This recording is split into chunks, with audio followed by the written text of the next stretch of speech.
From the jungles of South America, is this an unknown ape? In the forests of the Congo, how huge was this snake which rose up and menaced a helicopter? In Mozambique, could this be an unknown species of big cat? In the Pacific, did this man see the legendary dragon of New Guinea? Did the mammoth and the supposedly extinct creatures of the Ice Age really all die out?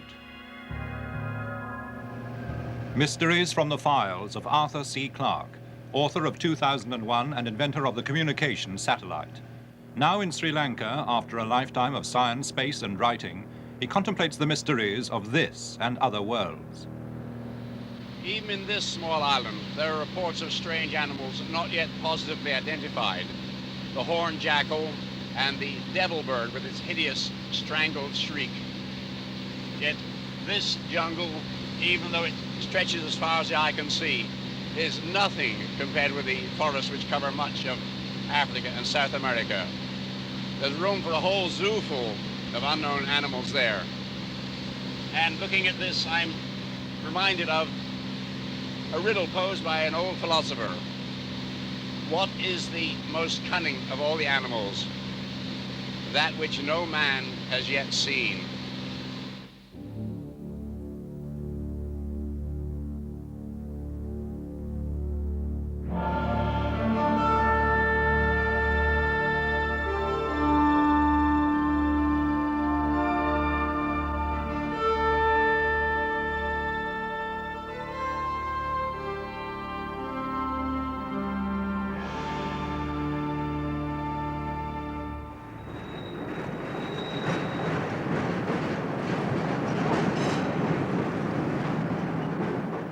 In downtown Chicago, the university's professor of biology on a shopping expedition.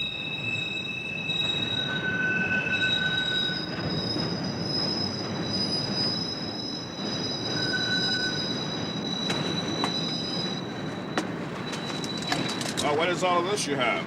Well, a jungle machete, a jungle hammock, some medical supplies for the tropics, and a backpack. Where are you off to with it? Well, you may not believe this, we're off to Africa to look for dinosaurs. For it's in the Congo that Professor Roy Mackal and his colleague, explorer James Powell, really believe, from many reports, that there may exist a living dinosaur, or something like it. The animal is described as being as big as an elephant, or at least as big as a hippopotamus. It has a long head and neck and a long tail. It has feet that are like a hippopotamus, but it has 3 claws on each of these feet. Every kind of animal that we can think of that is alive today doesn't fit this picture. The closest it comes to, and amazing as this may seem, is a dinosaur that is extinct perhaps 65 to 70 million years. It does have an almost perfect resemblance to certain types of dinosaurs, particularly the 3-clawed footprint. That's almost the trademark of certain long-necked dinosaurs. What really got me onto this was in 1976, I had a grant from the Explorers Club of New York to study rainforest crocodiles in the Gabon, which is a country immediately to the west of Congo. And since I had read about these reports, I decided to see if I could come across any similar information. So among the Fang tribesmen, I tried a little, you might say, flashcard test. I first of all showed them pictures of 5 animals which are reasonably common in the Gabon jungles. And in each case I would say, can you recognize this animal? What is it? He says, sure, of course, that's an elephant, that's a gorilla, that's a leopard, etc. These things live around here in the jungle, we know them. Then just as a control test, I showed him a picture of a bear. Now there are no bear in Africa so far as we know. And I said, do you know that animal? He said, no, we've never seen this. That animal will not live around here. Then, just matter-of-factly, I showed him this. It's a picture of a diplodocus from a children's book on dinosaurs. I said, do you know that animal? And in several different villages, representing at least 2 different cultural groups, I would get consistent answers, yes, that's the Nyamala. We know that animal. It lives back in the deep lakes, deep in the jungles. Well, the evidence is strong enough that there seems to be some strange animal in this Congo. And if it's a dinosaur, it would be interesting enough for us to leave Chicago, the bright lights, the ghost of Mayor Daley, and go to the Congo. Thus inspired, Chicago's Congo Expedition 1980 equips itself for the unknown. Well, since the hammock works, James, I think I'll try on this mosquito hat. It won't keep out any mosquitoes, but let's see if it keeps out the snowflakes today. Oh, that was great. The Parisian original. It feels warmer already. I don't feel any snowflakes, so it must work on mosquitoes, too. Somehow it doesn't look like the picture, does it? Well, that may sound a little crazy, and later we'll see what happened to them. But remember that until quite recently, people refused to believe in the mountain gorilla, the okapi, the Komodo dragon. They were all discovered in this century. Even the panda's a recent arrival.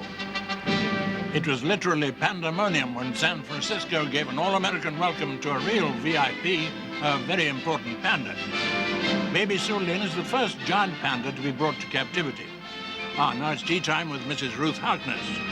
During a grueling expedition in China, she found Sulin crying in a hollow tree. But ever seen a happier panda than this?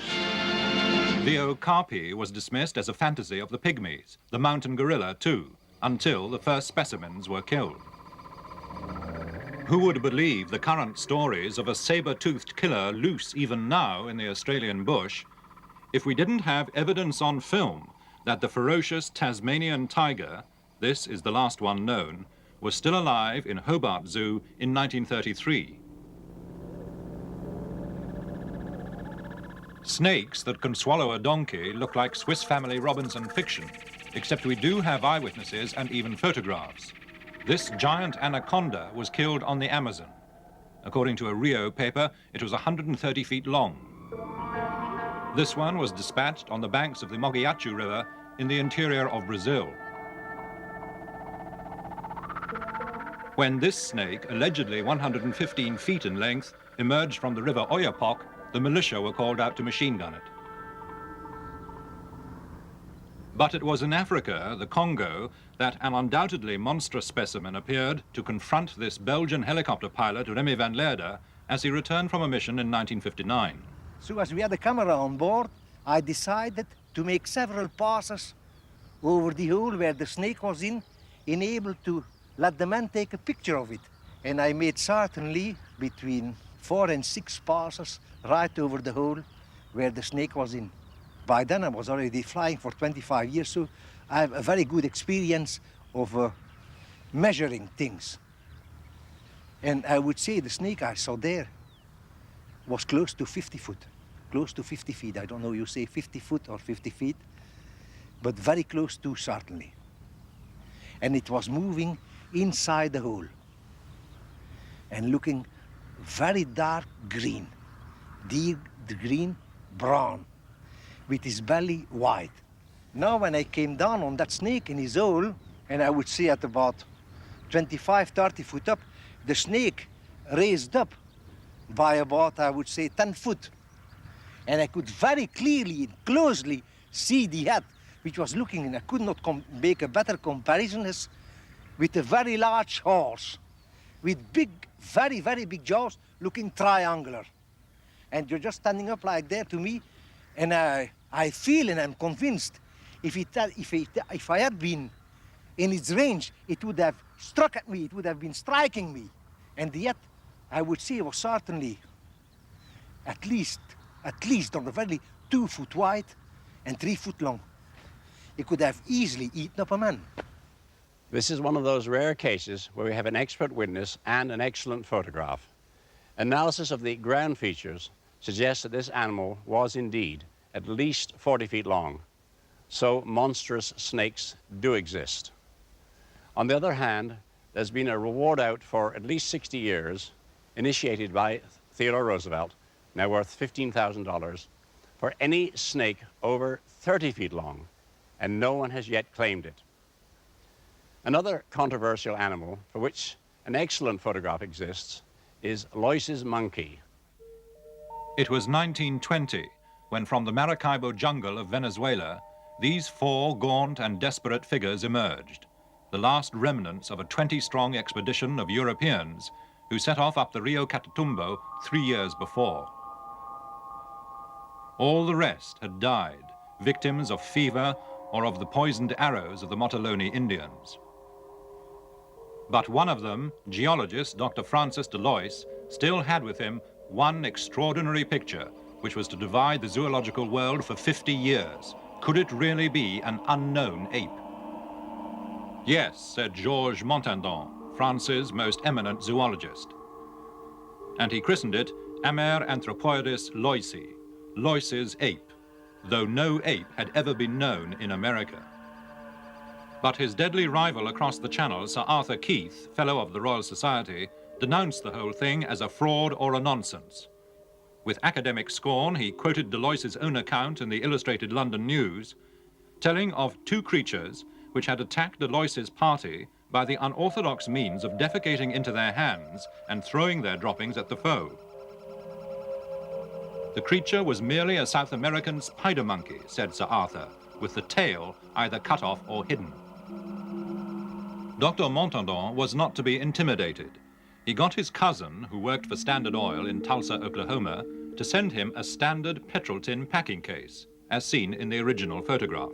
Upon this, Montandon placed first a standard spider monkey, and then a standard Frenchman. Comparisons seem to make Loyce's ape well over 4 feet tall. For Montandon, it was convincing proof. Since that day, no further evidence of a great ape has emerged from South America to vindicate Dr. Montandon or destroy theories of a hoax.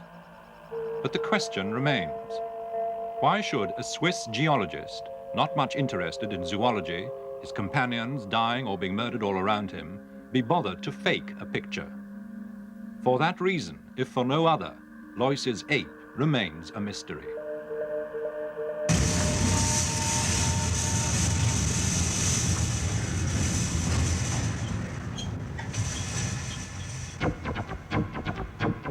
But the mystery of the king cheetah, for 50 years the obsession of white hunters in southern Africa, does now seem near a solution.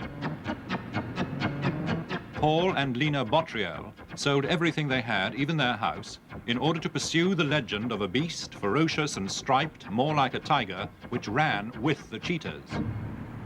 The normal cheetah we've known of for 5,000 years, and they've been absolutely identical.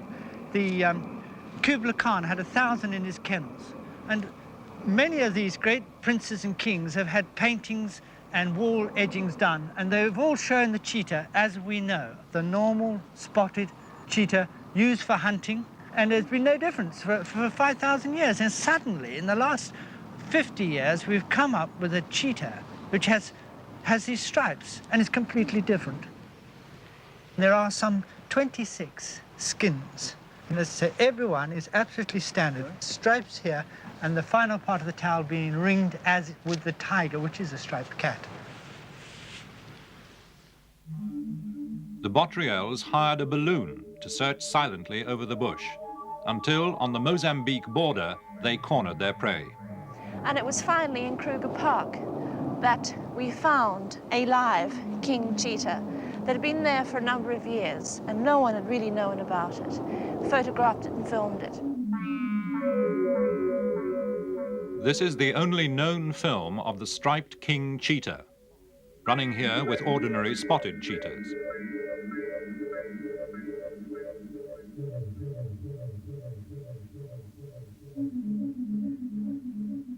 The theories are that it could be a hybrid, or alternatively, it's a mutation, being a strange pattern thrown up once in every few generations. Or thirdly, a species, which in fact is avoided man and is living in the area of Rhodesia, Mozambique, South Africa, Mozambique.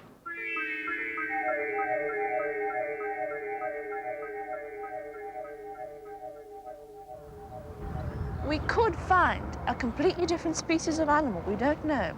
And that in itself is enough to fight for and try and achieve. What may be a baby version of the legendary New Guinea dragon has also been filmed. It is said to kill dogs and wallabies and to grow to 20, 30, even 40 feet. In 1979, a 6-foot specimen was shot near the River Fly, and naturalist Ian Redmond determined to look for a full-grown dragon. We were staking out water holes because the lizard has to come for water every day, and some of the water holes are in a creek bed, so you're below the level of the forest floor in a creek bed by a pool. And one day there were two of us a few hundred yards apart. I was sitting by one pool and another chap by another pool, and I'd been sitting there for several hours and nothing happened. It was about 10 o'clock in the morning, and I heard these footsteps. It's a forest floor, so there's lots of dry leaves on the floor. Just these quiet, softly scrunching of dry leaves. Now, if you hear a lizard moving through the forest, it's a scurrying sound. It doesn't sound like footsteps, and I thought it must be either the other chap coming over, whether it was playing about and trying to sneak up on me. I didn't know, but it sounded very stealthy. So I'm sitting down there, and I hear this coming up behind me, and obviously you decide at some point you've got to have a look. So as they were getting closer, I thought, well, person or animal, I'm going to see what it is. So I slowly sat up and looked around, and about 10 feet away, my eyes were about on the level of the bank, about 10 feet away, there was a log, and just over the log was this great lizard head. Now, I couldn't see the whole body, but I could see that the head and shoulders were a lot bigger than the one which had been shot. So I went down for my camera again, and as I went down to get my camera, the lizard moved away. But the hunt for another of the world's tantalizing missing creatures has help from all the latest gear that Japanese technology can muster. These Japanese are in Fjordland, in the far southwest of New Zealand, looking for the largest bird that ever lived, the 12-foot-high moa.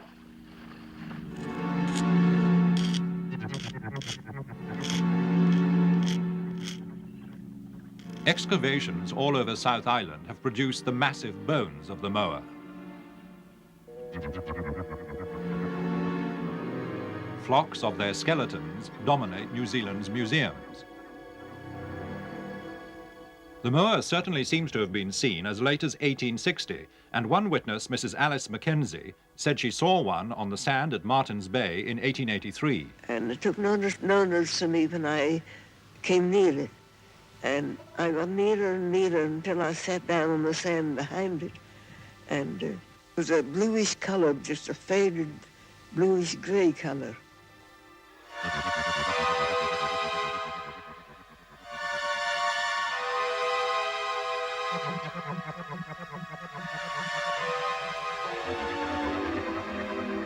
From the structure of the neck and head bones, and with the help of a computer, the Japanese have ingeniously constructed what they believe may have been the call of the moa.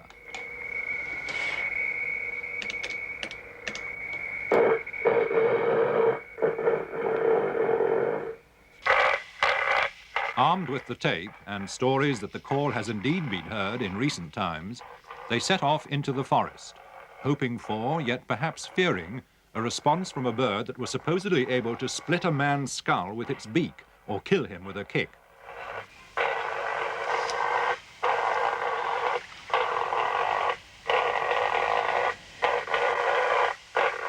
Sadly, there was no reply.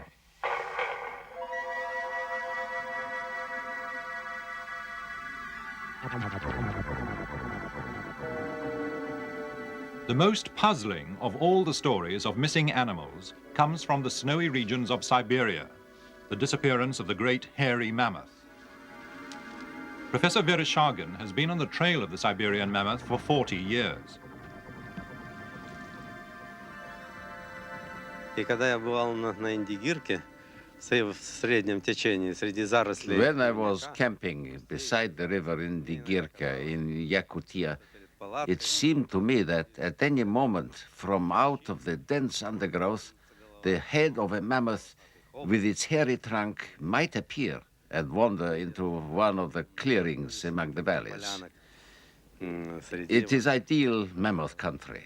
Долины реки Индигирки. On expeditions to Yakutia in the far north of Siberia, Professor Vereshchagin and other Soviet scientists have found the tusks and bones of hundreds of thousands of mammoths, which seem to have died in some sudden catastrophe. But back in Leningrad, Professor Vereshchagin does have one of the remarkable specimens which just occasionally emerge from the frozen soil of the tundra. A whole mammoth, fresh frozen for 10,000 years. This is the Berezovka mammoth, just as it was found having fallen down a ravine and been asphyxiated. И вот эта внезапная смерть, она подтверждается несколькими Its pelvis was broken, and in its mouth there was still a piece of food, a clump of grass which had not yet been chewed. трава. There have always been tales that mammoths still live in Siberia. And then, in 1977, some Soviet gold miners found a baby mammoth in almost perfect condition. Amid great excitement, it was brought back to the Leningrad Museum. But Professor Vereshchagin is sure it died at least 10,000 years ago. Первобытная орда производила охоту. The mother was killed by hunters. This baby was wounded by a spear in the right leg. It managed to get away, but died of starvation. But the discovery of the baby mammoth has produced a possibility even more exotic than the thought that the mammoth could be still alive. Next time a mammoth is found, Russian scientists are going to take some of its frozen body cells and try to clone it. That is, grow, as is now theoretically possible, a new living mammoth from the cells of a body dead but preserved for 10,000 years.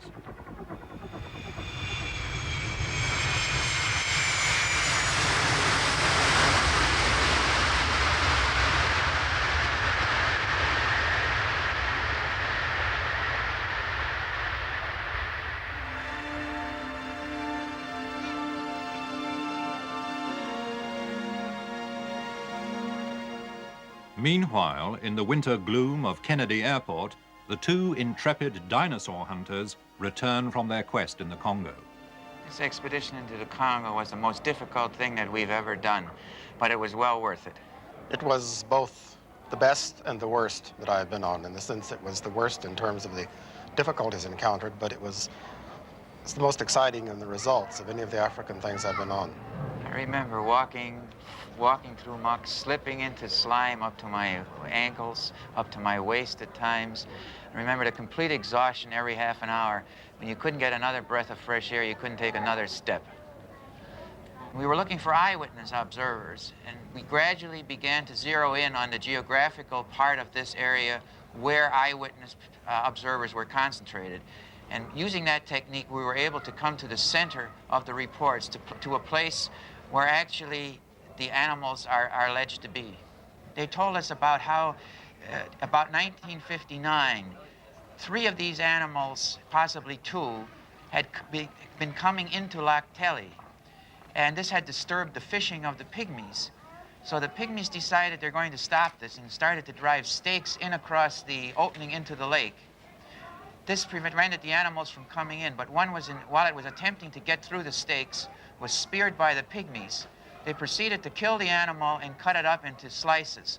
The report from the observer was that it took forever because of the long tail and the long neck.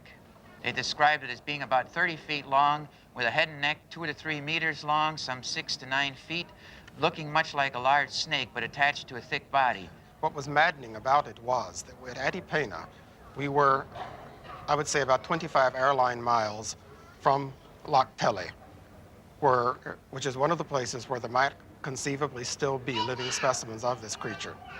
We were unable to reach the lake because it would have taken from 2 to 3 days to get into the lake, a comparable amount of time to march out, and we would have wanted to stay, some time at the lake.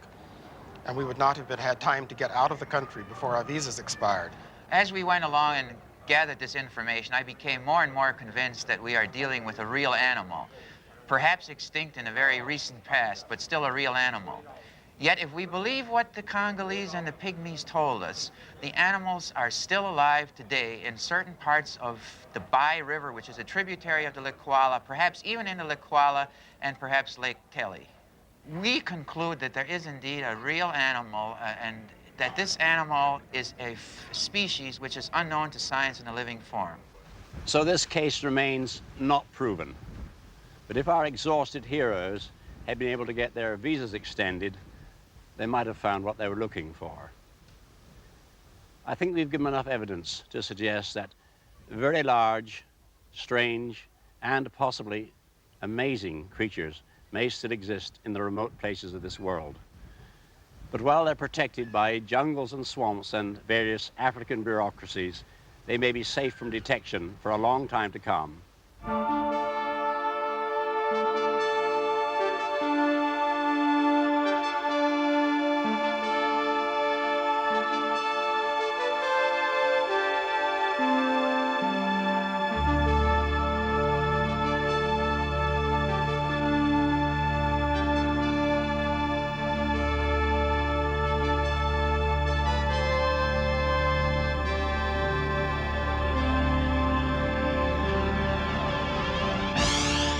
Next week, the Star of Bethlehem and the Canals of Mars.